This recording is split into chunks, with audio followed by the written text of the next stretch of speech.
Hi there, it's Mrs. Hosick. Today we are going to draw this cute little giraffe, and I want to thank Riley for the suggestion. So this is a nice little easy giraffe that could be for my primary students, kindergarten, grade 1, 2, or my older ones. All right, my basic shape I'm going to start with is my head. I want to make a nice big circle, and you're going to use pencil because you're going to do some erasing. So I'm going to draw a circle. If you need to trace a circle, you can, but I'd like you to try drawing it. All right, that's the head. The nose is going to be another circle right there.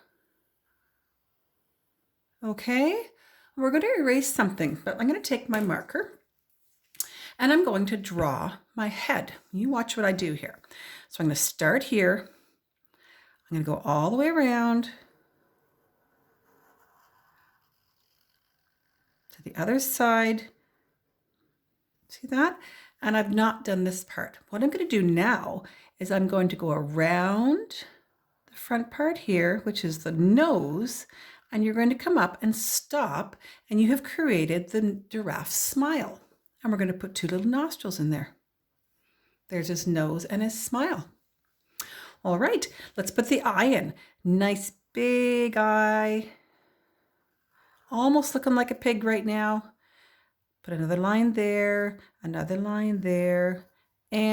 a little circle, and fill this part in for the pupil of the eye, the black part of the eye.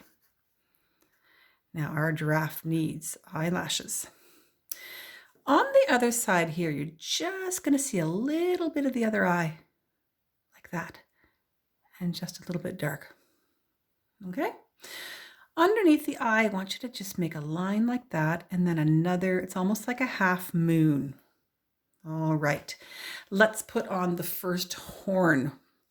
So from here, you're going to draw a line up and you're going to put a circle on top of it, but don't close it off.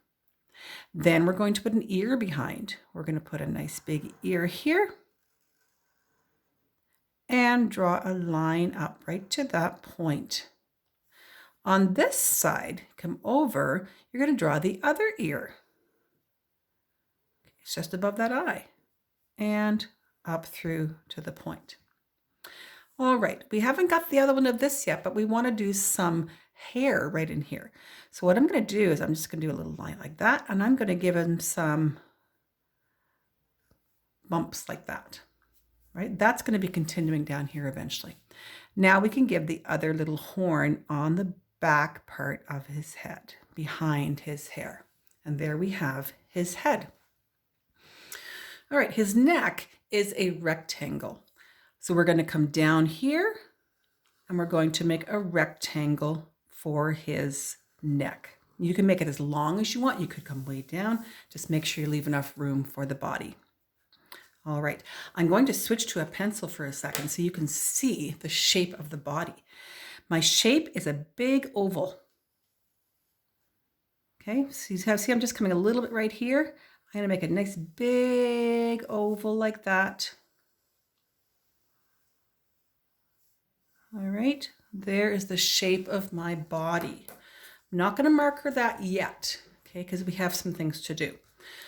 All right, I think we could actually put the front part of his body in. So just right here, I'm just going to do that.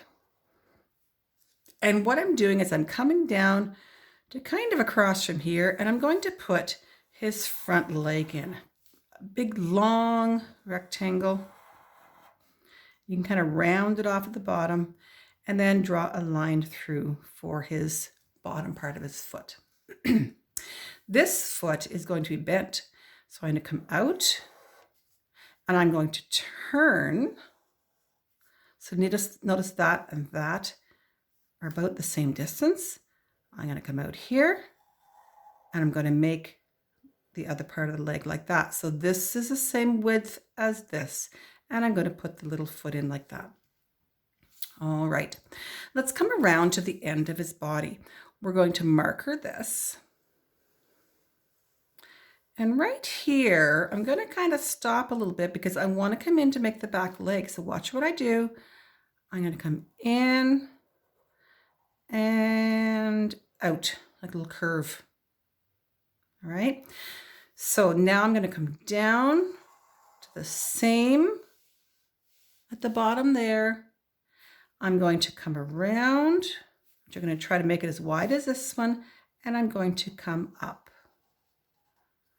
Not too far because I want to make the big part of the leg right here. So what I'm going to do is I'm going to do a big curve that comes and meets up with this one. All right, now I can do this line starting from this back leg and stopping right there. What I'm going to do now for my back leg here behind is I'm going to follow the same line as this one, and I'm going to come down and I'm just going to stop a little bit before the top or the bottom here, and I'm going to add my 2 lines here. Notice this one's higher, this one's lower. All right, now we need the tail. So you could have it going out here, you can go straight, you could go out, down. I'm going to have mine curving around. Giraffe doesn't have a long tail. And on mine, I'm going to put a heart. Just because I want to. All right. Now, my giraffe needs some triangles or shapes on it. Giraffes have all sorts of different shapes, but we're just going to make some triangles. You could do some different shapes if you want to, but I'm going to go over and make just triangles all over the place through my whole body. I'm not going to do the feet. All right, and I'll come back and you can see where I've done the triangles. All right, so I've erased my triangles, or my pencil lines, sorry, and added more triangles. And you don't have to use triangles. You could use different shapes. You could use kind of blobby shapes. All right, but you can see my little giraffe there. I'm going to show you my colored one again. I chose to do mine in browns and yellows, and I even have some purples in mine. You don't have to make it a realistic giraffe, of course. You can do whatever color you like. I even gave it a turquoise tail. Notice I did mine in markers. Notice I actually, on the white part here, I actually outlined it in a bit of gray. I also added some grass. You could add some flowers in there too. All right, have fun with this. I would love to see these on Messenger or for my students on Remind. Have fun. Bye-bye.